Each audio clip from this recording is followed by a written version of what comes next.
All right, we are back from our previous lesson. And our refreshment, we are looking at cognitive behavioral counseling. So we ended on the formula I was talking about, which is ABC. I said A stands for activating events, e.g., I got rejected. Then B stands for belief system, values, e.g., I am a reject or I'm worthless. C, consequence, which is a response, e.g., I got displaced or I got depressed, felt I was not good, I cried, etc. Our fourth theory that we're going to look from the three theories that we have discussed, we are going to talk about humanistic theory, written by Carl Rogers, 1902 to 1987.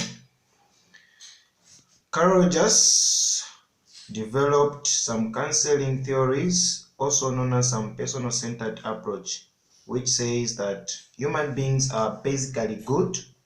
If they behave badly, it is because of the environment and culture that they live in. Human beings, they are basically good. If they behave badly, it's because of the environment and culture they have been brought in. So if given the appropriate environment of acceptance, warm worthy and empathy, the individual would move towards self-actualization. The individual would move towards self-actualization. Self-actualization, we mean, is the motivation that makes the individual move towards growth, meaning that any purpose that a person makes or feels like doing, it's actually self-actualization. Human beings have the capacity to solve their own problems every moment, every time that they sit down and give a reason to a situation. They have that capacity to solve their own problems. Humanistic theory, the law of a counselor under humanistic theory is to provide the necessary conducive climate characterized by core conditions to enable the client solve their own problems. The law of a counselor under humanistic theory is to provide the necessary conducive climate characterized by the core conditions to enable clients to solve their own problems. It has three key conditions. Okay, under humanistic theory, we have three key conditions that we are going to discuss as follows. The first one, we're talking about respect. Second one, we're talking about unconditional positive regard. And the last one is empathy. Okay, now Egan's three-stage model. Okay, under humanistic, we've got Egan's three-stage model. Egan advised a map to guide the counseling process. The map has three stages also. The first one is exploration. Exploration, we mean to enable the client to explore his or her problems, to develop a warm relationship to help the client tell his or her story. The counselor needs to be non-judgmental. So as a counselor, every time that you are talking to your client, or as the client is narrating the story to you, you don't need to be judgmental of their story. Example given, if someone comes, you test the person HIV reactive. In counseling, we don't say positive, we say reactive. So if the person comes test HIV reactive.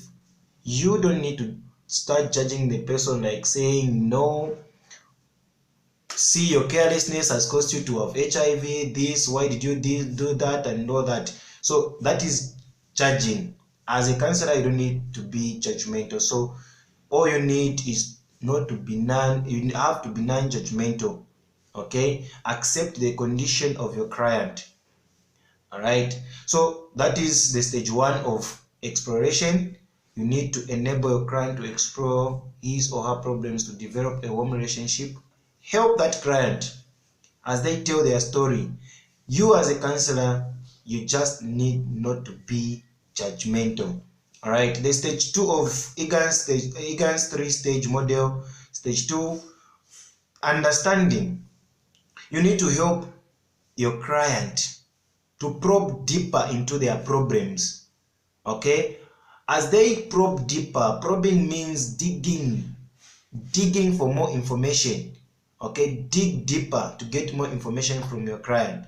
Okay, so you need to help your client dig deeper of their problem, so you identify options or you identify resources to their problem as a counselor. Okay, action 3, or Egan's three-stage model, we talk about action. The third stage is action, to help the client to make choices. Like I said in the previous episode that we had, we as counselors, we do not make decisions for our clients. We do not make choices for our clients. All right, even if the person, example given, if the person is dating and the person is having a relationship, you cannot give possible advice to them, but you can only help them get or find a possible solution to their problem, not really giving them the solution. Okay, so we just help. It's up to them to take the advice or not. All right, so action, to help the client make choices. Okay, stage 3 is action, where you help your client make choices, to help the client understand the implications of her or his choices, to help the client plan action for the future. You need to help your client plan action for the future. All right, for every decision that your client make, then there's need for them to have an action to that decision that they make. All right,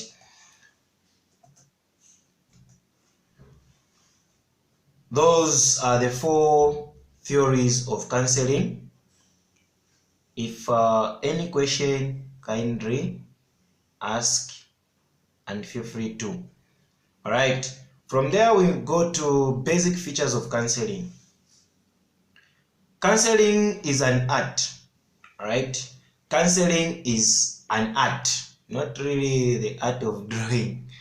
It's an art in the sense that it deals with practical life issues that affect people from all walks of life. Okay, so why is it called an art? It's because many issues that we look at in counseling, they are issues that affect people, all right, in the angles of each and every individual's life. Things that we experience, things that we see, things that trouble us. All right, those practicing counseling should have certain values, skills, and competence required to practice the art. According to Zambia Counseling Council, the motherboard of all counseling courses, written in 2003. All right, all counselors that practice counseling should have certain values. What's one of those values that counselors should have? You need to have that passion to help people. Okay, you need to have passion to help the people. You need to acquire skills for you to be a good counselor, and you need to be competent about what you do in the field of counseling. All right, the first one that we're going to look, the basic feature of counseling that we're going to look at is purposive. purposive. Why is counseling said to be purposive? This feature refers to the need of counseling or to the need for counseling where it is said to be purposive, essentially because it is always at the request of your client. You don't need to force your client for them to be counseled. You wait for them to come to you as a counselor in their request for you to counsel them. As a counselor, you don't go after your clients because you want to counsel or you have the thirst to counsel your clients. All right? So you wait for them to come and request for your service. Okay.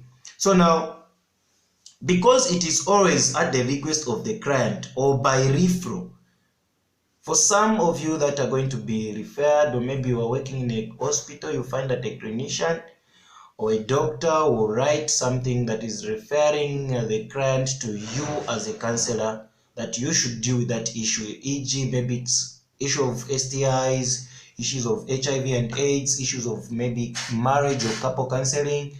So there are issues that doctors and clinicians or nurses that will refer to you as a counselor. You have to deal with those issues effectively upon referral.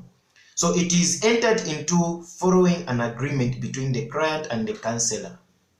All right? You need to enter into an agreement. An agreement that we're talking about is not really where you draft something, but you just talk about the do's and the don'ts that are supposed to be followed as you are conducting your counseling service between you and your client in a health center or anywhere where you're conducting your counseling sessions. Okay. The second one that we're going to talk about is privacy. Privacy under the basic feature. Privacy. This refers to the need for privacy in counseling process. I can assure you that all matters that are discussed in counseling are kept private. You don't need to disclose. Okay? All matters, they need to be discussed in a private room. Okay, where there is no noise, no interruption.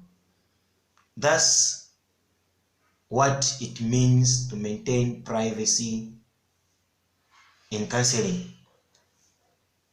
Takwa bairi ati PAOPD barepita na kulichonga abana barerira. That's where you are conducting counseling. No, it needs to be a private room because most of the issues that are discussed in counseling, they are sensitive issues that build someone's life psychologically through interaction. Okay, so it essentially relates to the professional boundaries in the counseling interaction, such as sitting, distance, manner of addressing the client, bodily attraction, e.g. type of dress or makeup, occupational background and respect for the client. Okay, the sitting manner, you need to make that sitting manner. There is a sitting manner that we make in counseling. I'll send some pictures on WhatsApp on how we sit when it comes to counseling. Okay, the distance between you and your client, manner of addressing your client, e.g. you cannot call your client imwe aba. You need to know your client by the name. As we'll be dealing with some skills, we're going to look on that part on how you get to know your client, knowing your client more and more. Okay, manner of addressing your client, bodily attractions. Okay, it doesn't mean when your client comes to your counseling room they become your suitor. No, there is that bodily attraction of just being client and counselor. Types of dresses or makeup. You as a counselor, you need to also be aware of how you dress and the kind of makeup that you apply every time that you are in a counseling room. Not marabika fidia kwati niwe na Lady Gaga bareingira fie ba client baisa munafi muremureka ba Lady Gaga zona pamenso mwatinya nokutinya inga yaba diva bakwisa Your client will run away from you when you have too much makeup. There should be a difference between a counselor and those people who move on the street. Okay, like the example given, the sex workers. All right.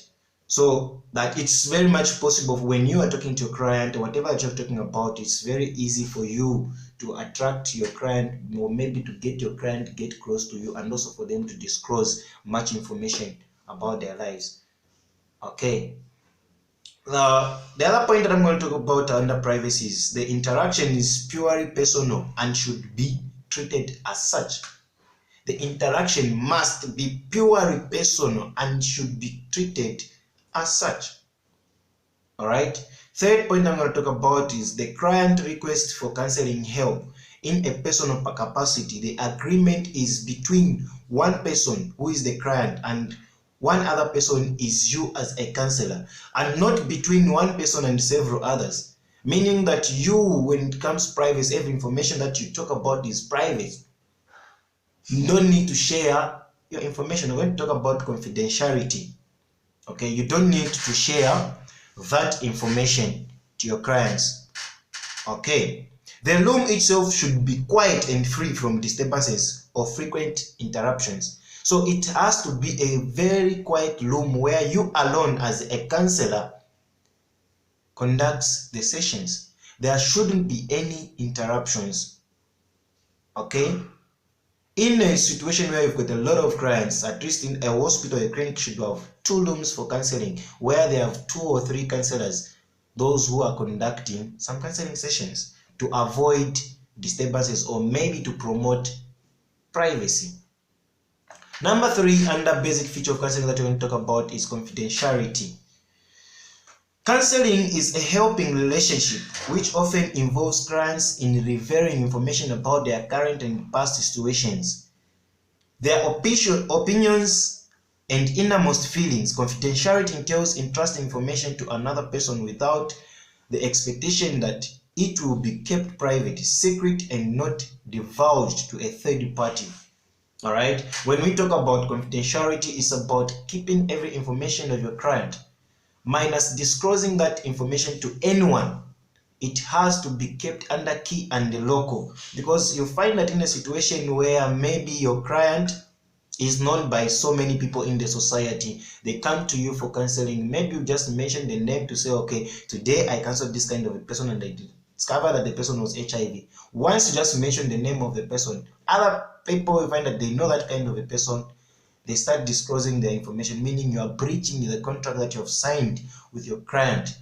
So it's important that every time that your client steps into your counseling session, you sign a contract to even assure them to say every information, all the matters that we're going to talk about in this counseling room, they are private and confidential.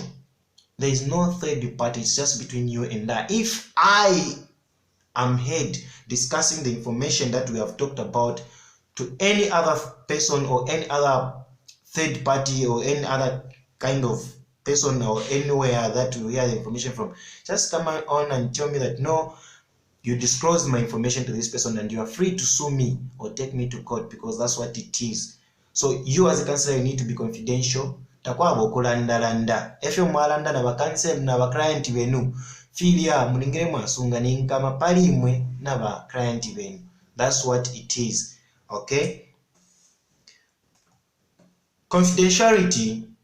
Circumstances for breaking confidentiality. There are situations that can make you break confidentiality, or there are circumstances that can make you break confidentiality. E.g., when clients pose a danger to themselves. Okay? When clients pose a danger to themselves, it's very important to break that confidentiality. Someone nachoka mu counseling room bakamba nendo zipaya, they go, and if they kill themselves at the end of the day, because they think that it's you who has frustrated your client, they have killed themselves because of you. So it's very much important to share that information to other counselors or anyone near you. So when the counselor believes that a client under the age of 16 has been the victim of rape, incest, child abuse, or some other crime, when the counselor determines that the client needs hospitalization.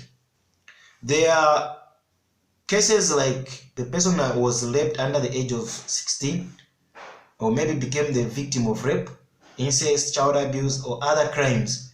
That is a shared information. Because let's give an example of where parents, maybe they are living in the house, or let's say we talk about a stepfather raping the child and all that stuff, it becomes a crime. You need to let that information go to the other partner, because if not disclosed, that kind of situation can continue. It can continue happening in the same house if not treated well. So it's very much important that you disclose that kind of information so that you know how to deal with that problem. Okay? When the counselor determines that the client needs hospitalization, okay, there are certain issues where, maybe let's give an example of alcohol and drug abuse. When the person is too much into alcohol, then they need to withdraw and being observed. The counselor can decide, okay, let the person be hospitalized, or maybe let the person be admitted in a hospital. When information is made an issue in a court case, okay, court case, these are serious issues, and you as a counselor do not receive bribe from these people that come from to your counseling services. There are people who can come just maybe because the court wants their test results of maybe HIV. Okay, then they will come in a situation to tell you it's okay, just write non-reactive or negative. Then they take those results to court, you even sign, they pay you that money. It's very dangerous. You are risking your profession as a counselor. It's important you refuse, because at the end of the day, if the court finds out you faked the results of that person, you'll be jailed. So better you just report according to what you have found as a counselor. Okay. Number 4 on the basic feature that we'll talk about is autonomy. Autonomy refers to the individual's capacity to think, decide, and act freely and independently. It is not simply doing what one wants to do, but is doing so on the basis of thought or reasons. Autonomy is the cornerstone of the client's freedom to voluntarily participate or decline into participation of counseling. So autonomy, your clients, they need to have freedom of speech. Let them talk. As a counselor, you need to have big ears, small mouth. All right, let your client talk more freely without any interruption. Okay, if your client doesn't want to be tested, if your client they don't want to do anything, you shouldn't force them. It's their right. All right, so it's important to maintain autonomy. Relationship. All counseling relationships must be a mutually acceptable interaction and relationship between the client and the counselor on the basis of counseling. Okay, a mutual acceptable relationship between client and counselor on the basis of counseling. The relationship between counselor and client should be a therapeutic one and nothing short of that. The relationship between you and your client as a counselor should be therapeutic and nothing short of that. Meaning, therapeutic means treatment. Like I said in the introduction, I said psychosocial, psycho means mind and social means interaction. So we treat, therapeutic means treating. So we treat the mind of our clients psychologically and through interaction. Okay, so our relationship must be based on the therapeutic relationship, nothing short of that. At the end of the counseling session, the client should feel helped in one way or another. Therefore, counseling should essentially be based on mutual trust, honesty, and acceptance. At the end of the session, it's important for your client to feel helped, because we are helpers as counselors. Okay, if you remember in the introduction, I said it's a process by which A troubled person who is a client goes for help to a skilled helper who is a counselor for help with a willingness to change the behavior of the client or treat their problems. Okay? Counseling interventions. We are done with the basic features. There are just 5 of them. So we'll talk about counseling interventions. Counseling interventions. The following types of counseling can be used together or alone depending on the treatment plan. So interventions, they can be used depending on the treatment plan, or they can be used alone. Okay? The first one is crisis intervention counseling. Crisis is here intended in case of emergency such as rape, spouse abuse. When an individual is faced with a life-threatening situation, we use what is known as crisis intervention. The person may be paralyzed by the overwhelming situation, may feel of having lost control on the situation in life, and often he or she may have lost significant persons or have the feeling of having lost possibility to seek help from a skilled counselor. Okay, people who are going in cases of rape, spouse abuse, those who are paralyzed, those who are in deep issues, okay, issues that overwhelm them, okay, we use what is known as crisis intervention counseling. Then we have got what is known as preventive counseling under interventions. Preventive counseling is a form of counseling which is devoted towards stopping something before it develops. Okay, preventive, you prevent something before it comes to develop or to showcase itself. So preventive counseling is used to stop something before it occurs.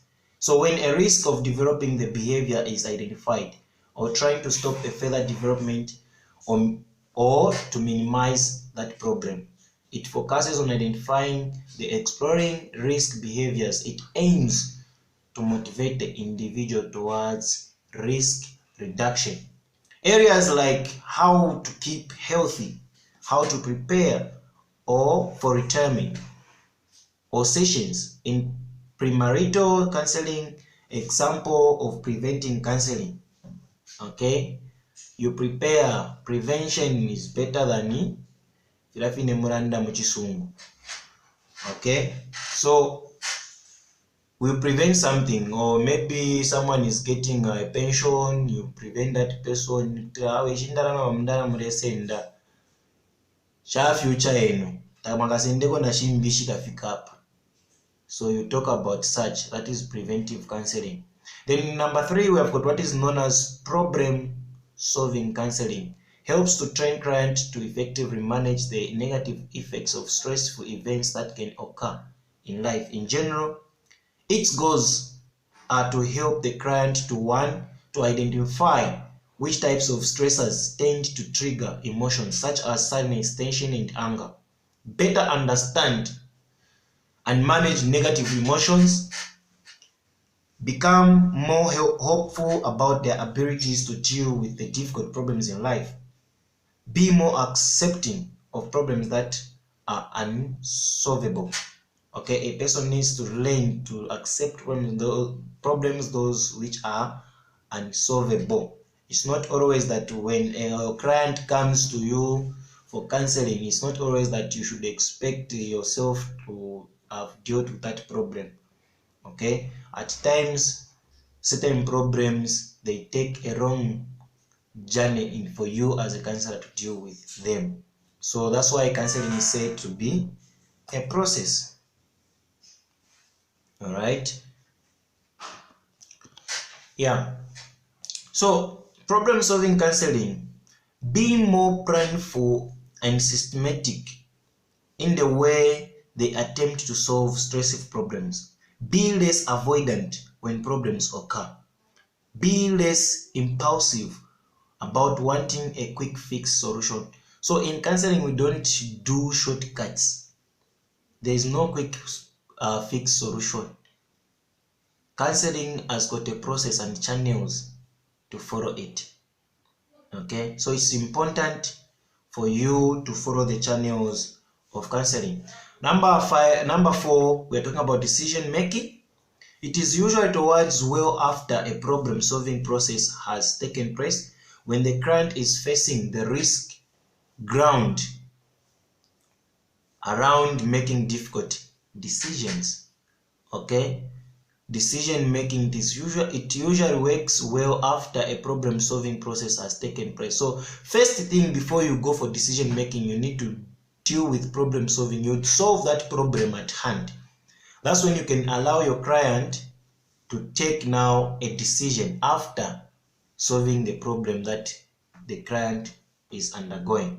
Okay, the counselor will work with the client without playing an advisory role or making the decision for the client. Like I said in the first place, we don't make decisions for a client, but us, we just play the role of helping. Issues of problem solving, decision making, it's up to our client to make that decision, either to take the step or not. Okay, there is what is known as, from number 4 to number 5, there is what is known as individual counseling. Very common form of one-on-one counseling, client and counselor. Some problems are very personal and difficult to confront with others present. Okay, this one, individual counseling, is one-on-one between you and your client. Okay, certain problems are very personal and difficult to confront in front of others, so it has just to be one-on-one. Number 6, supportive counseling. It's most often used with people who have difficulty standing alone amid their problems. In supportive counseling, the goal is not to create a chronic dependence upon the counselor, but to give temporary support and help the client to gain strength and the resources to cope with the situation. That is supportive counseling. Family therapy. Family therapy can help family members resolve issues among each other. It also can help them adopt ways to help another family member to get well. Family members can learn how actions and ways of communicating worsen problems.